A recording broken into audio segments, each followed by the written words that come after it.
Olá, graça e paz, espero que todos estejam bem. Estamos aqui para trocarmos uma ideia sobre este livro no qual nós temos conversado às terças-feiras. Onde está Deus quando as coisas vão mal, do John Blanchard. E eu queria fazer duas considerações antes de nós começarmos o assunto de hoje. A primeira delas é enfatizar que você pode encontrar este livro lá no site do Ministério Fiel. Você faz o cadastro lá e você consegue baixar este livro em PDF, que é a versão que eu estou utilizando. Você pode também ouvir esse livro lá em MP3, tudo pelo site lá do Ministério Fiel. A segunda consideração é de que de fato é uma obra pequena, é um pequeno livro, mas é muito prático, muito profundo, tratando essa questão do sofrimento e como nós lidamos com essa questão, como a Bíblia vai tratar essa questão e até uma questão da nossa do próprio fortalecimento da nossa fé. Esse é um dos intuitos que nós estamos gravando estes vídeos. A questão é de que é um livro, por mais que pequeno em conteúdos, em página, nós não conseguimos gravar um único vídeo tratando da obra. Seria um resumo muito mal feito da obra. Então nós estamos tentando aqui talvez uma espécie de resenha em vídeo, parte a parte deste livro, né? Alguns tópicos vão ser mais rápidos o assunto, outros nós vamos aprofundar e trazer algumas questões práticas contextualizando os relatos do livro, mas é importante que todos acompanhem todos os vídeos. Eu vou tentar ser o máximo possível objetivo para os vídeos não ficarem tão longos, mas pode ser que algum outro fique longo e você tenha paciência em assistir e acompanhar conteúdo por conteúdo dos vídeos, tá certo? Tomada essas considerações iniciais, vamos à obra. E o nosso desafio de hoje é tratar do tópico aonde se inicia dizendo, e o tópico é esse: onde Deus no banco dos réus, né? Da obra Onde está Deus quando as coisas vão mal. Lembrando, né, que o livro não está tão claro dividido: introdução, os capítulos e a conclusão. Eu estou chamando aqui de tópicos cada um dos assuntos que ele vai tratando. Alguns tópicos maiores, outros menores, nós vamos ver, mas o de hoje é esse: Deus no banco dos réus. Na semana passada nós contamos aqui a trágica história de uma jovem que ficou tetraplégica e depois de um acidente ali onde ela bate a cabeça dela em uma rocha. Uma jovem americana que começa a lidar com essa questão do sofrimento em virtude desse acontecimento em sua vida. O autor busca fazer uma ponte, né? E aí eu vou chamar de ponte o que ele está costurando a ideia de tópico a tópico do livro, entre este acontecimento trágico narrado aqui na primeira parte do vídeo passado, colocando em evidência e o questionamento que muitos fazem sobre a existência de Deus. É um tema um tanto quanto provocante, pois dificilmente nós imaginamos que um cristão, um genuíno cristão, venha a fazer isso, né? Diante de um sofrimento, um cristão fala: não, agora vamos colocar Deus no banco dos réus e ele vai ter que nos explicar muitas coisas aqui, né? Se um cristão genuíno não faz isso, muitas pessoas fazem esse tipo de questionamento, mais do que nós imaginamos, querendo colocar Deus no banco dos réus diante do sofrimento humano. Mas por que será que o autor usa essa expressão até chocante, até pesada aqui? Por que será que o autor faz isso colocando um tópico desse? A resposta é muito simples. É o fato de que é evidência e é bem verdade de que diante do sofrimento humano as pessoas se tornam cada vez mais sensíveis. Ninguém gosta de sofrer. Ninguém fala: vou sofrer um pouco hoje, por mais que hoje a gente tenha uma gama de música, até um subtítulo aí dizendo sobre sofrência, né? Umas coisas nada a ver. Ninguém, na verdade, gosta de sofrer. E o sofrimento humano, ele deixa as pessoas sensíveis e até o ponto de buscarem escape para aquele sofrimento em qualquer coisa. Para fugir do sofrimento ou para não lidar com questões difíceis da vida, as pessoas estão dispostas a fazer qualquer coisa a fim de aliviar a sua dor, a fim de aliviar o seu sofrimento. É isso que o autor busca apontar. E no decorrer da sua obra, como nós vimos no capítulo anterior e daqui em diante, ele vai buscar tratar isso dando muitos exemplos práticos. E ele vai dar um exemplo, e aqui eu quero ler uma citação na página 7, onde ele fala sobre isso. Fala de questões pontuais que geram sofrimento nas pessoas e que as pessoas sensíveis por isso fazem considerações e tentam colocar em xeque a existência de Deus. Ele cita aqui escreve aqui na página 7 o seguinte: para algumas pessoas, esta pergunta, a pergunta sobre a existência de Deus, surge em momentos de traumas terríveis. E aqui ele vai dar uma ilustração de um fato que aconteceu em 1990.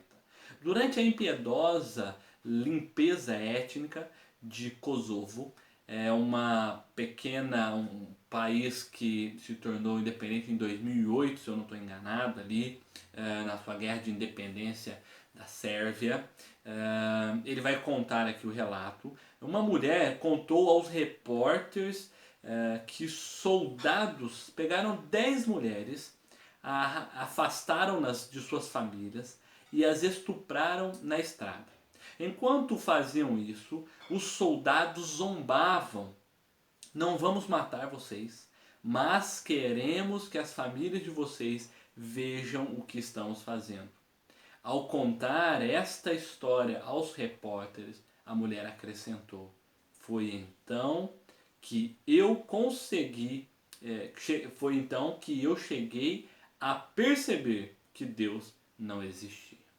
E o autor continua aqui, prossegue no seu relato. Essa não foi uma declaração formalmente ateísta, de um ateísmo filosófico, e sim um clamor ardente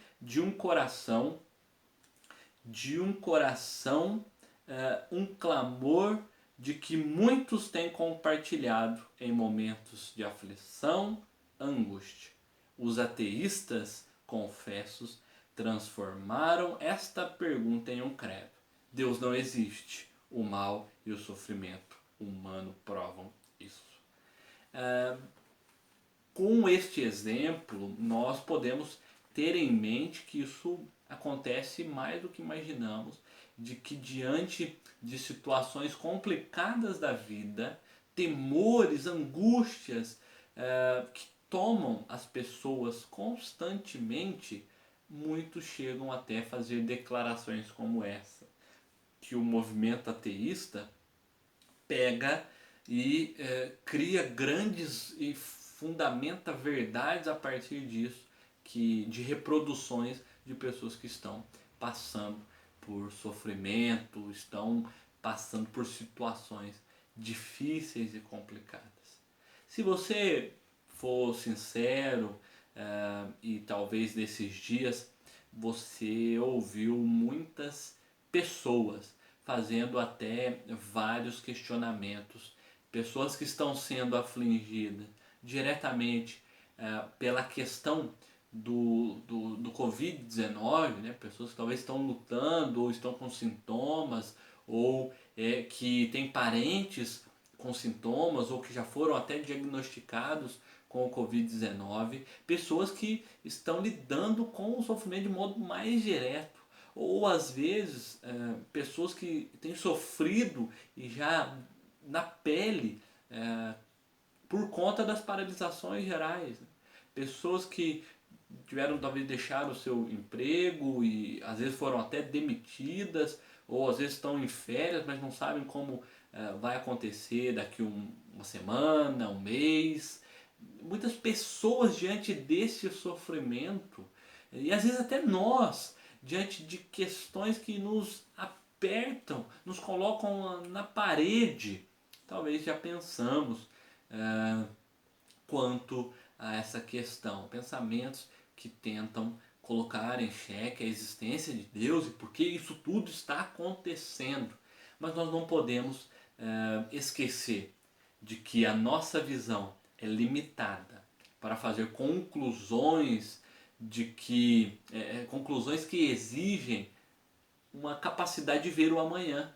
Nós não temos essa capacidade. Nós não conseguimos ver o amanhã e entender por que isso está acontecendo hoje, isso aconteceu ontem e qual é o propósito disso depois. Muitas pessoas têm feito conclusões precipitadamente, possuindo tendo, né, e sendo limitados em ver e saber o propósito disso para os próximos dias. Mas muitas pessoas se encontram tão fragilizadas diante do sofrimento, diante das questões que nos cercam. Certa vez alguém disse: a história da raça humana nada mais é do que uma grande história de sofrimento. E pessoas diante disso e dessas considerações concluem: Deus não existe. O autor do nosso livro ele vai trazer uma citação aqui de Rei Zacarias, um dos maiores apologetas contemporâneos cristão, e ele é vivo ainda, tem 74 anos, ele é indiano, mas se naturalizou norte-americano.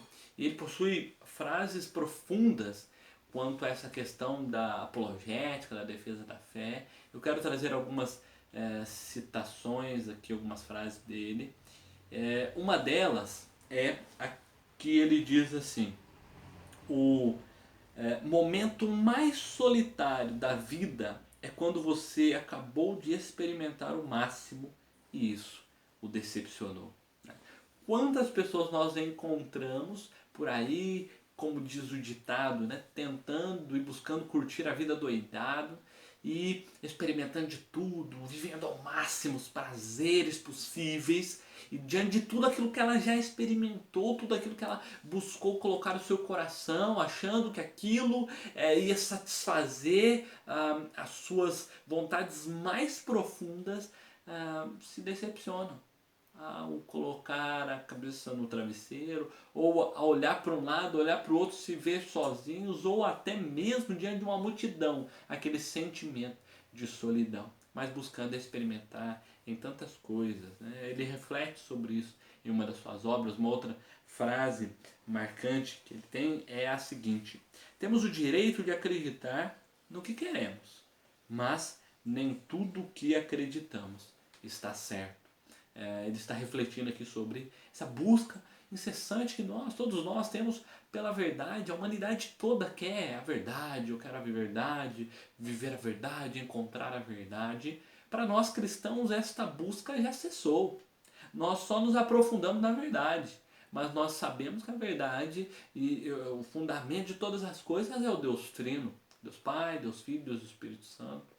A sua palavra revelada.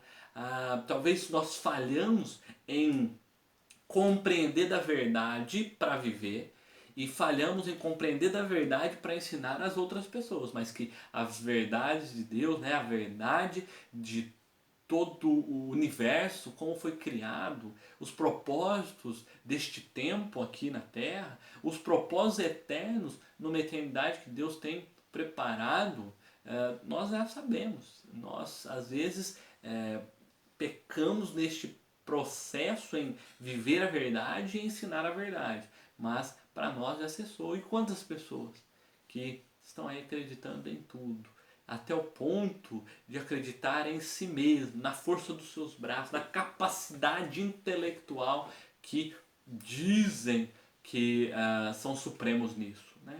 Mas estes dias têm provado que muitos estão enganados. as maiores potências estão sem respostas para as muitas perguntas existentes. Mas eu disse tudo isso, estou falando de Ravi Zacharias, porque o autor, John Blanchard, cita uma frase dele muito interessante no livro, e eu vou ler aqui essa frase do livro. Diz assim: nunca defendi a existência de Deus em uma universidade sem ouvir perguntas a respeito da existência do mal no mundo. É possível encontrar diversos debates de Zacarias no YouTube, ele buscando defender ali a questão da fé, buscando argumentar contra questões e colocações ateístas sobre a existência de Deus, e ele retrata aqui, né, que isso sempre é colocado ali em um confronto. Se o mal existe, então Deus não existe. É bem verdade, você que está me ouvindo, assistindo nesse vídeo, é bem verdade que nós sofremos. As pessoas à nossa volta também sofrem. Entretanto, nós que conhecemos a verdade, sabemos que isso não anula a existência e o conhecimento de Deus. É um argumento muito raso, muito superficial, que talvez muitos cristãos tenham se perdido nisso, né? Mas é um argumento muito raso de que o mal existe, então eu concluo de que Deus não existe. É um argumento muito raso. Nós temos conhecido a Deus e nos aprofundado em Deus, mesmo diante de dias bons e mesmo diante de dias maus. Nós, por exemplo, temos aprendido com as Sagradas Escrituras o que a Bíblia afirma sobre o caráter de Deus, sobre o poder de Deus, sobre quem Deus é. Deuteronômios, capítulo de número 10, verso 17, diz assim: pois o Senhor, o seu Deus, é o Deus dos deuses, o soberano dos soberanos, ou o Senhor dos senhores, o grande Deus poderoso e temível, e que não age com parcialidade, nem aceita suborno. Estas são algumas das características que nós encontramos na Bíblia Sagrada sobre Deus, sobre quem Deus é. Efésios capítulo 1, verso 11 e 12 vai dizer: nele fomos também escolhidos, tendo sido predestinados conforme o plano daquele que fez todas as coisas, segundo o propósito da sua vontade, a fim de que nós, os que primeiro esperamos em Cristo, sejamos para louvor da sua glória. Deus, aquele no qual fez as coisas e faz as coisas pelo propósito da sua boa vontade, a vontade que é boa, perfeita e agradável. Citando ainda um outro verso, Salmo 103, verso 8, diz: o Senhor é compassivo e misericordioso, muito paciente, longânimo, é cheio de amor. São alguns dos muitos textos que apontam para este caráter de Deus, para esta grandiosidade que só possui o soberano, o todo-poderoso, o Deus trino, na qual nós não possuímos de ver o dia de amanhã. Muitos tentam, de modo rasteiro, tentar evidenciar ou apontar, ensinar, apresentar para as outras pessoas de que se há sofrimento, não existe, Deus não existe, o que é uma inverdade. Nós que temos andado com Deus, nós que temos aprendido com Deus em meio a dias bons, em meio a dias ruins, sabemos de que uma coisa não anula a outra. Pelo contrário, em dias difíceis, a nossa fé é forjada e fortalecida, o nosso caráter é transformado. Eu queria terminar este vídeo e este tópico do livro aqui, da nossa reflexão, com 3 considerações práticas para que a gente venha pensar e refletir. E a primeira delas é a seguinte: que diante das duras questões tragas pelo sofrimento, nós podemos e percebemos que as pessoas se tornam cada vez mais sinceras diante de Deus. Ou seja, quando o sofrimento nos alcança, ele traz consigo uma série de outras questões. E tudo isso gera pessoas sinceras. Talvez nesses dias tão singulares que nós estamos vivendo, quem já imaginou um dia você estar em quarentena? Quarentena, o que é? Alguns acham que quarentena é 40 dias de repouso, né? Quarentena é um período de isolamento. Quem imaginou que você estaria isolado? A sua cidade, seu estado, seu país, o mundo estaria de alguma maneira isolado por meio de um vírus que ninguém vê a olho nu, mas que tem causado danos. Quantas pessoas que diante disso se prostraram diante de Deus de modo sincero. Talvez a nossa religiosidade foi colocada em xeque durante esses dias e tem sido colocada em xeque. Porque talvez nós nunca oramos como nós temos orado agora. Talvez pessoas que andavam longe de Deus, achando que na mesma ideia aqui que Zacarias cita, né? Curtindo, vivendo, estou perdendo tempo andando na fé. Quantas pessoas que voltaram aos seus caminhos, Senhor, diante desses dias, que nos colocam contra a parede a fazer uma reflexão profunda sobre a vida.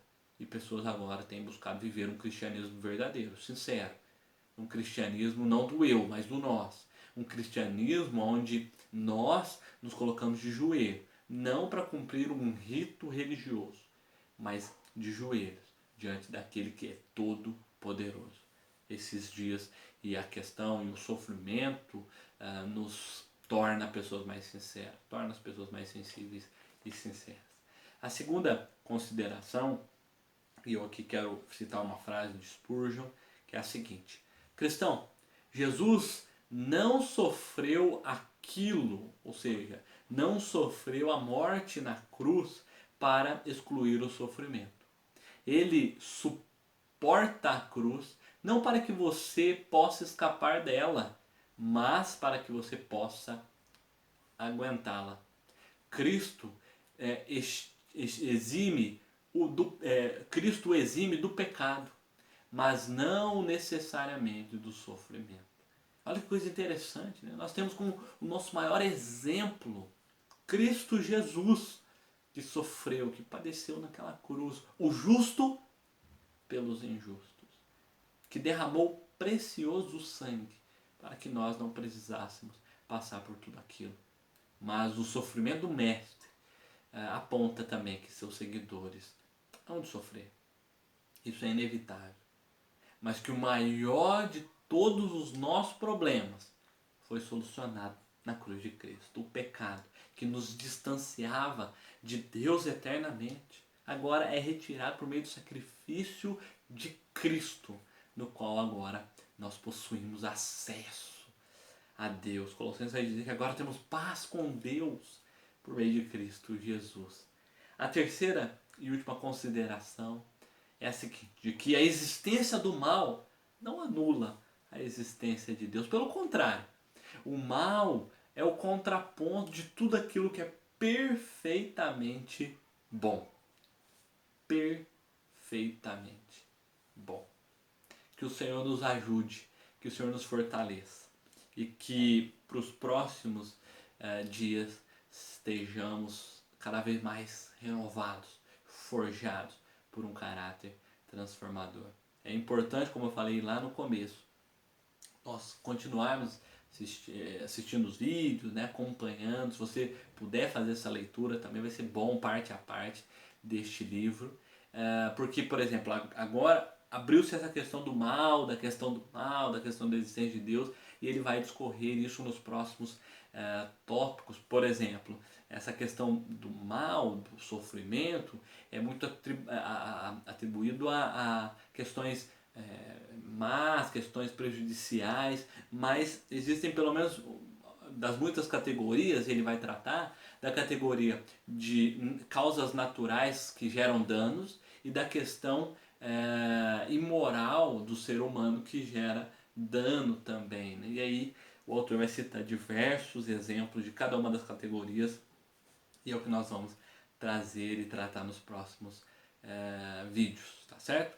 Que Deus nos abençoe e nos fortaleça. Eu quero terminar com alguns recados aqui rapidamente. O primeiro deles é para você que não curte a nossa página no Facebook, curta a nossa página, acompanhe, veja para trás as fotos, vídeos, tudo aquilo que nós como Sexta Igreja estamos fazendo, né? Já fizemos e estamos fazendo.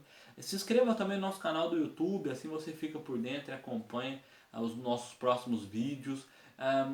Salve o número do WhatsApp da nossa igreja, assim você receberá as mensagens. Todos os dias nós temos encaminhado mensagens, vídeos, conteúdo, então acompanhe, se fortaleça, não deixe de orar em família, não deixe de ter culto no lar, pelo menos uma vez na semana, reúna a sua família, os que moram com você, os que estão em quarentena junto com você, cante a Deus, leiam textos das Sagradas Escrituras. Nós temos disponibilizado um roteiro toda quarta-feira. Se você quiser, pode usar esse roteiro com a sua família ou outro, né, ter aquele como base, mas se aprofunde. Todos os dias nós estamos separando um tempo às 20 horas para estar orando, clamando a Deus que nos ajude como igreja, como irmãos e irmãs aqui em Machado, todos cidadãos aqui de Machado, de Minas Gerais, do nosso país, né, do mundo. Que Deus assim nos revigore. Nós vamos estar divulgando também questões importantes de quarta para quinta, um relógio de oração, jejum, um relógio de oração que todas as igrejas aqui da cidade estarão fazendo, igrejas da região também, para juntos clamarmos ao nosso Deus como cristãos sinceros, fervorosos, que têm fé, que confiam naquilo que nós não podemos fazer, mas de que Deus pode. Que Deus assim abençoe e nos fortaleça, em nome de Jesus. Amém.